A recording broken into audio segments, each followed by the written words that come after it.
അമ്മായിമ്മക്കും അമ്മോശാക്കാക്കും ഉണ്ട് ബാധ്യത. വലിയ കുറ്റം ലഭിക്കുന്ന കാര്യമാണ്. ശപിച്ചിട്ടുണ്ട് എന്നാ പറയണത് അള്ളാഹു. ആരെന്നറിയോ? അനീതി കാണിക്കുന്നവരെ, അനീതി കാണിക്കുന്നവരെ ശപിച്ചിട്ടുണ്ട് എന്നാ പറയണേ. ഞങ്ങളൊക്കെ നാട്ടിലെ നോമ്പായി കഴിഞ്ഞാൽ നനച്ചുളിയാന്നൊരു പരിപാടി ഉണ്ട്. കോഴിക്കോടുണ്ടാ? കോഴിക്കോട്ടിന് നോമ്പായി കഴിഞ്ഞാൽ വീട് മുഴുവൻ മറിച്ചിട്ടിട്ട് കഴുകി വൃത്തിയാക്കൂലേ? വീടിന്റെ മുകളിലെ ആരും കാണാത്ത റാക്കിന്റെ മുകളില് ജാമ്പവാന്റെ കാലത്ത് എടുത്തു വെച്ച പ്ലേറ്റും പാത്രമൊക്കെ ഉണ്ടാവും. അതൊന്നിനും പറ്റൂലേ.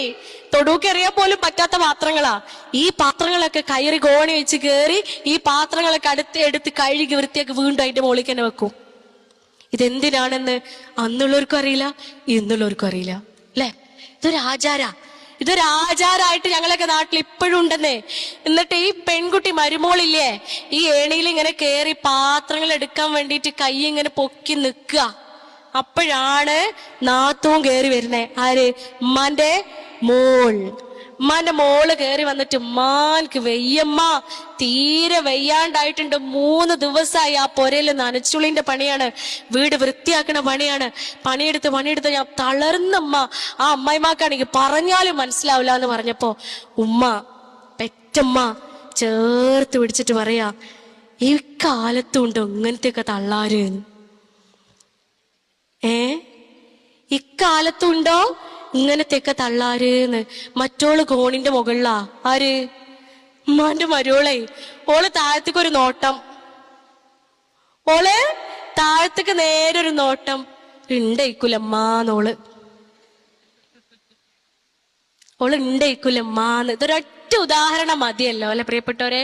നമ്മളെ മക്കളും ഗർഭിണികളാവും, മരുമക്കളും ഗർഭിണികളാകും. നമ്മൾ ആലോചിക്കുക, മകളുടെ ഗർഭകാലം എങ്ങനെയാണോ ഞാൻ കൈകാര്യം ചെയ്തത്, അതുപോലെ എന്റെ മരോളെ ഗർഭകാലം ഞാൻ കൈകാര്യം ചെയ്യണുണ്ടോന്ന്.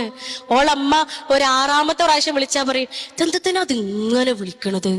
നമ്മള് 12ാമത്തെ കോളിപ്പ കട്ടാക്കിയിട്ടുണ്ടാവുള്ളൂ. ആരെ? മകളെ കെട്ടിച്ചോടത്തേക്കേ. അനീതിയാ, വളരെ നിസ്സാരമായിട്ട് നമ്മൾ കളയണതായിരിക്കും. ഇതിനൊക്കെ ഇപ്പൊ കുറ്റോ ആന്ന്? അതാണ് അനീതി. അതിനുണ്ടല്ലോ കുറ്റം, അതിനും കുറ്റം കിട്ടും. അത് അനീതിയാണ്, ഇനീക്വാലിറ്റിയാണ്. ഇക്വാലിറ്റി കാണിക്കണം. മരുമോള് എന്നുള്ള പേരിടുന്ന ഉണ്ടായത് മരുമകൾ, മറുമകളാ. മറുമകൾ നമ്മൾ പറഞ്ഞു മരുമോളായി അല്ലേ? മകളുടെ മറുഭാഗമാണ് മറുമകൾ. മകളുടെ മറുഭാഗം. മകളെ ഞാൻ എങ്ങനെ സ്നേഹിക്കുന്നുണ്ടോ അതുപോലെ എന്റെ മരുമകളെയും ഞാൻ സ്നേഹിക്കേണ്ടതുണ്ട്.